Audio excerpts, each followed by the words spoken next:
Hey guys, so this video is going to go over the single crochet border.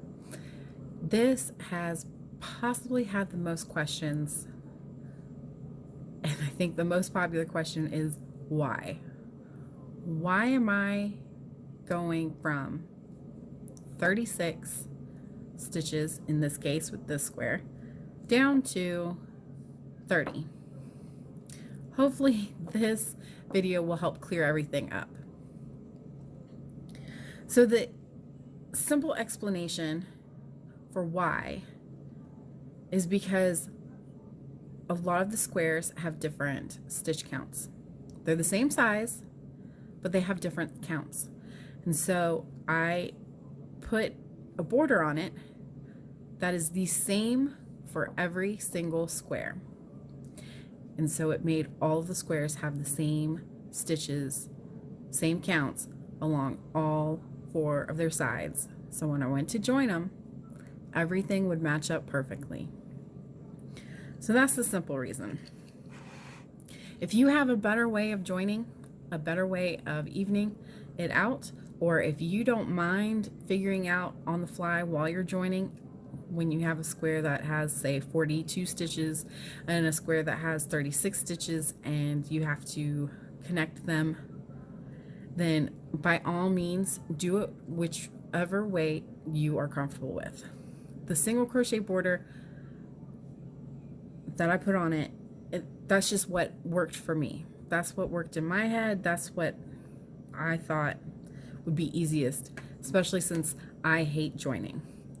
The fact that I signed up for this blanket in the first place with all the joins, you know, I really must love my friend who I made it for, because otherwise I never would have done it. I like to do things where they are already joined as you go.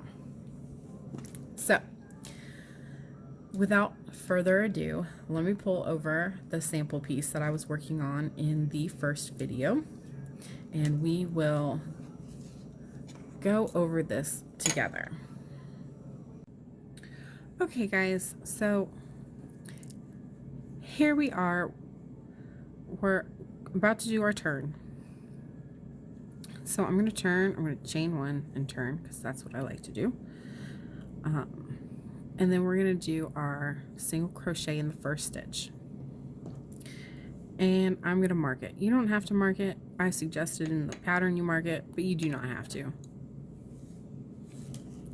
I went through and I added stitch markers to the center or rough center of each side.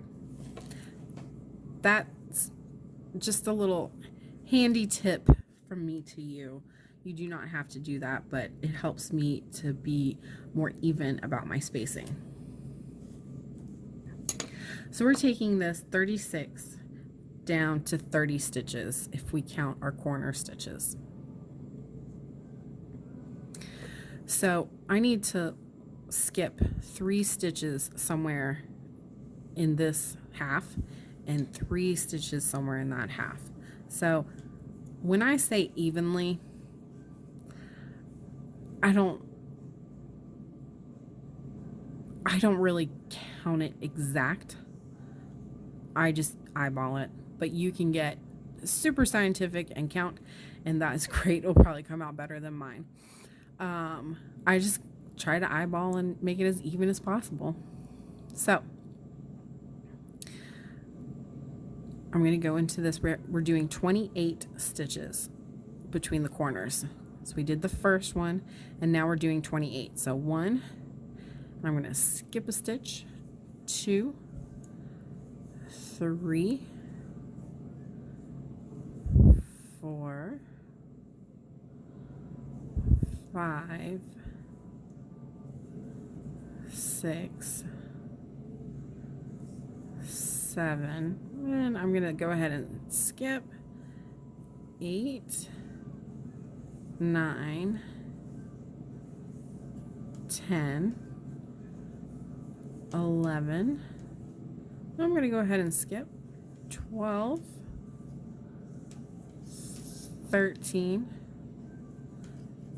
14. So we're halfway through our 28 here. And you see, I skipped those stitches, but you can't even see it. I mean, if you really like got in there and was like, oh, there it is. Yes, you can see it. But when you're just looking at it like this, you can't see it. So I'm going to take my little midpoint out. We're going to do the same thing. So we're at 14. So 15, 16, 17. I'm going to go ahead and skip one. 18, 19, 20, 21, 22. Go ahead and skip one. 23, 24, 25, 26, skip one, 27, and 28. So that leaves you with one more stitch over here. So this is where we put our 3 single crochets, and that is for going around the corner. So 1,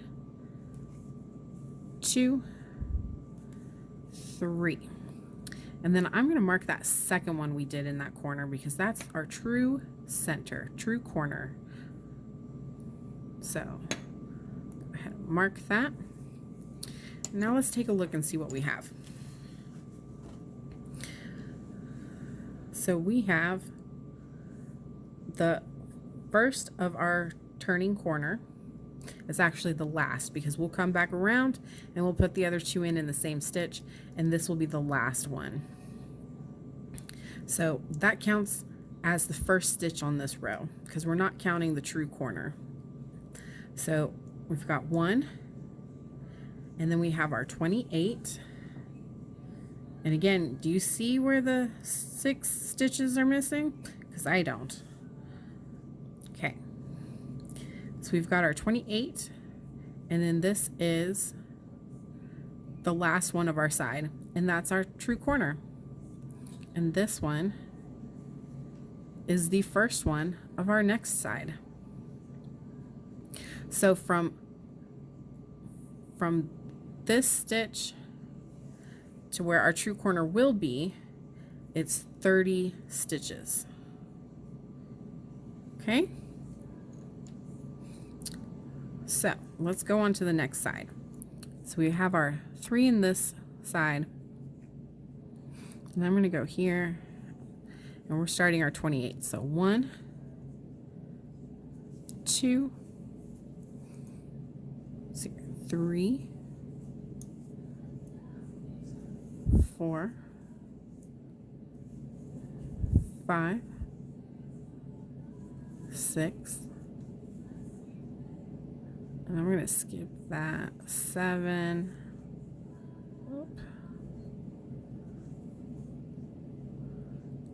8, 9, 10, 11, 12, 13, and 14. It's a little haphazard in how I did it, but you see it still looks pretty even. Okay, so we're going to go ahead and do the same exact thing. So we're on 15, 16, 17, 18,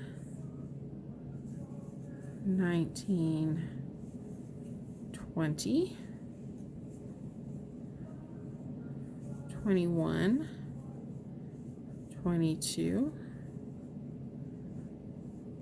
23, 24, 25, whoops, that's not where I wanted to go, 25, 26, 27, and then we're going to go here, 28. Okay, so now this is where our starting chain is. So we've got to find that corner, which is about there. And this is where we're going to do, trying to get in here. This is where we do our 3 single crochets again. 1, 2, and 3. And then we mark it. But we're not marking that last one we did. We're marking that the second to last, because that's our true corner.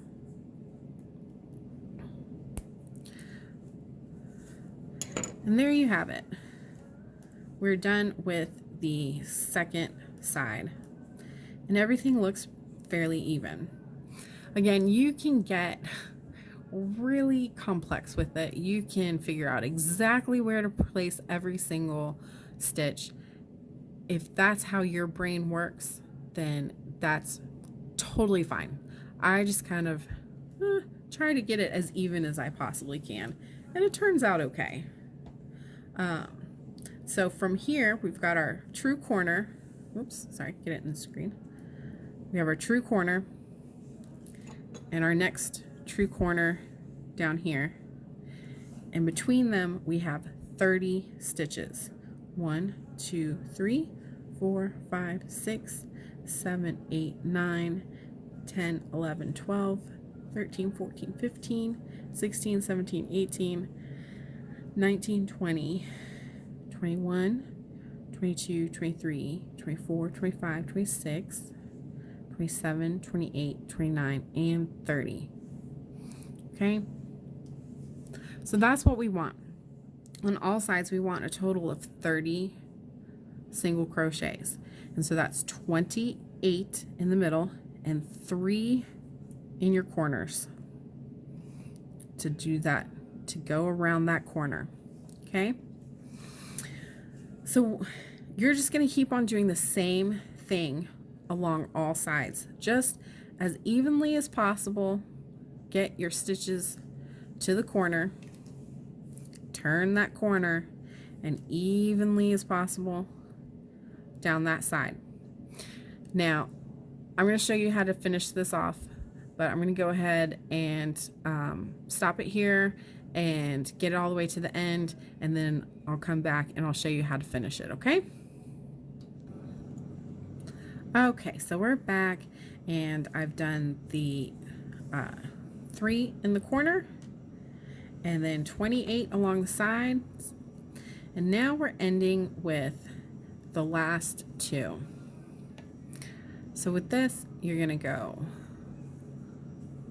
1, 2, right in that same spot where the first one is. You take that stitch marker out. You want to put it in that last one you worked, because that is, now that's the center of our 3 corners. 1, 2, and 3 for the corner, right? Because we started with the first one, and then we're 1, 2 to close it out. And then we slip stitch,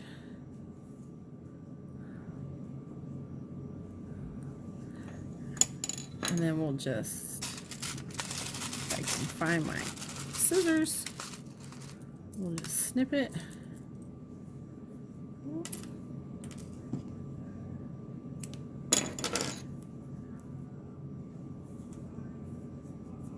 And there you have it.